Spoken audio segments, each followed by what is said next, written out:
Hello friends, स्वागत है आपका हमारे channel technical analysis made easy पर, जहां हम शेयर मार्केट को आपके लिए आसान बनाते हैं। क्या आप जानते हैं कि लॉन्ग टर्म इन्वेस्टमेंट करके आप अपने कैपिटल को कैसे बढ़ा सकते हैं? तो आप सही जगह पर है। आज के वीडियो में हम आपको बताएंगे कि टेक्निकल एनालिसिस का इस्तेमाल कैसे करें ताकि लॉन्ग टर्म इन्वेस्टमेंट में सही फैसले ले सके। वीडियो को एंड तक देखें क्योंकि हम इसे स्टेप बाय स्टेप बहुत ही आसान और सरल भाषा में समझाएंगे ताकि हर कोई इसे आसानी से समझ सके।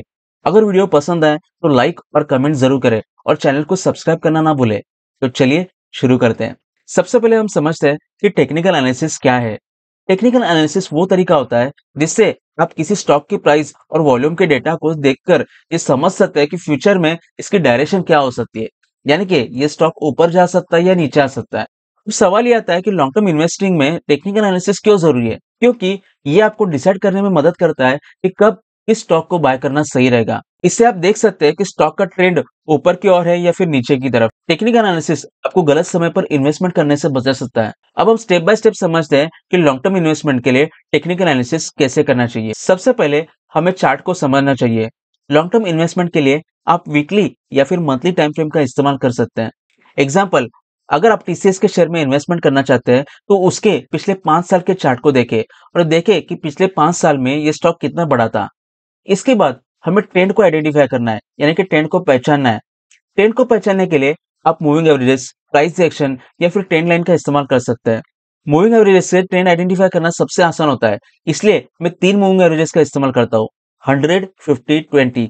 जब प्राइस 100, 50, 20 इसके ऊपर होती है तब मार्केट में अप ट्रेंड होता है। जब प्राइस 100, 50, 20 इसके नीचे होती है तो मार्केट में स्ट्रॉन्ग डाउन ट्रेंड होता है। और जब प्राइस इन एवरेजेस के बीच में होती है या फिर ये एवरेजेस सब उल्टे फुल्टे होते हैं तब मार्केट साइडवेज में होता है। एग्जाम्पल, ये विप्रो का वीकली चार्ट है और इस चार्ट में हम देख सकते हैं कि प्राइस 100, 50 और 20 के ऊपर है, यानी कि ये स्टॉक अप ट्रेंड में है। मूविंग एवरेजेस के ऊपर ऑलरेडी मैंने अपने चैनल पर डिटेल में वीडियो बना हुआ है जिसमें मैंने डिटेल में सिखा हुआ है कि कैसे इन इंडिकेटर्स का इस्तेमाल करके हम ट्रेंड को आइडेंटिफाई कर सकते हैं और कैसे इन इंडिकेटर्स से हम सटीक एंट्री और एग्जिट ले सकते हैं।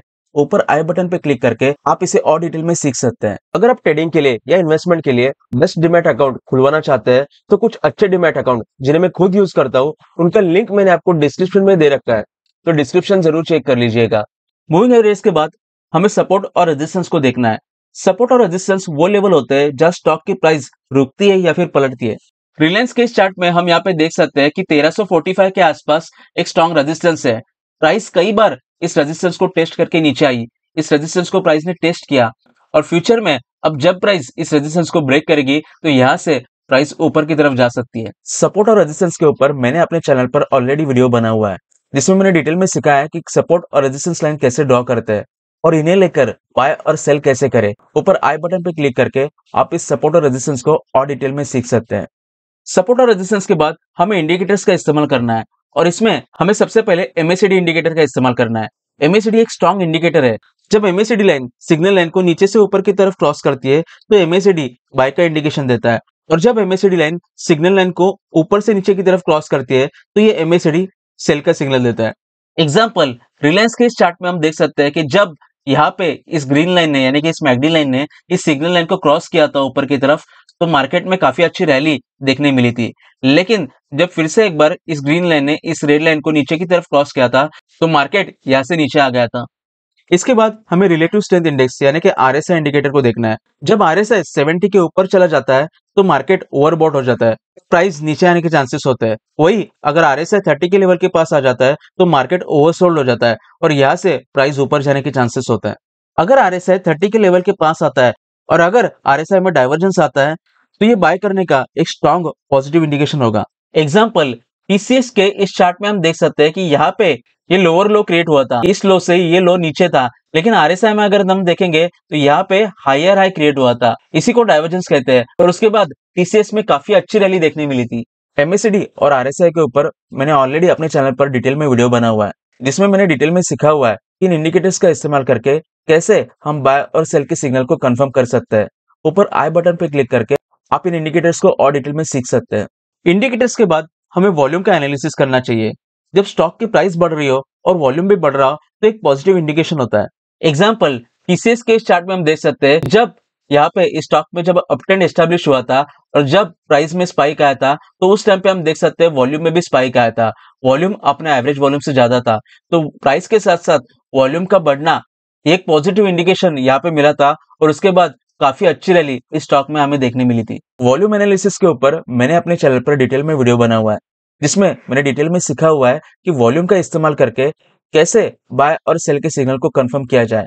ऊपर आई बटन पे क्लिक करके आप इस इंडिकेटर को और डिटेल में सीख सकते हैं। इसके बाद हमें न्यूज और फंडामेंटल्स को इग्नोर नहीं करना चाहिए। टेक्निकल एनालिसिस के साथ साथ कंपनी के फंडामेंटल जैसे EPS growth, sales growth, net profit margin, P ratio, PB ratio, ROE, current ratio, dividend yield, free cash flow, PEG ratio और इंडस्ट्री के ट्रेंड को समझना जरूरी होता है। इन पैरामीटर्स के ऊपर मैंने अपने चैनल पर ऑलरेडी वीडियो बना हुआ है, how to choose right stocks for maximum returns, जिसमें मैंने इन सारे पैरामीटर्स को डिटेल में सिखा हुआ है। ऊपर आई बटन पे क्लिक करके आप उस वीडियो को देख सकते हैं। फंडामेंटल्स के बाद हमें कंपनी न्यूज पर भी ध्यान देना बहुत जरूरी होता है, जैसे कि कंपनी के फाइनेंशियल रिजल्ट्स, न्यू प्रोजेक्ट्स का लॉन्च होना, बड़े कॉन्ट्रैक्ट्स मिलना, मार्जिन इंप्रूव होना, नए प्रोडक्ट्स लॉन्च करना, डिविडेंड और बायबैक की अनाउंसमेंट करना, मैनेजमेंट इंप्रूव होना, इंडस्ट्री को फायदा पहुंचाने वाली गवर्नमेंट पॉलिसीज, एफडीआई और फॉरेन इन्वेस्टमेंट, एक्विजिशन और मर्जर होना, इनमें से किसी भी पॉजिटिव न्यूज से शेयर की डिमांड बढ़ती है, जिससे शेयर की प्राइस ऊपर जाती है। टेक्निकल एनालिसिस का सही इस्तेमाल करके आप लॉन्ग टर्म इन्वेस्टमेंट के लिए सही समय पर सही स्टॉक चुन सकते हैं। लेकिन मैं आपको यहाँ पे कुछ सजेशंस देना चाहूंगा। हमेशा स्मॉल टारगेट्स को सेट करना चाहिए और पेशेंस को रखना चाहिए। हमेशा अपनी रिसर्च और एनालिसिस खुद करना चाहिए, दूसरों पर डिपेंड नहीं रहना चाहिए।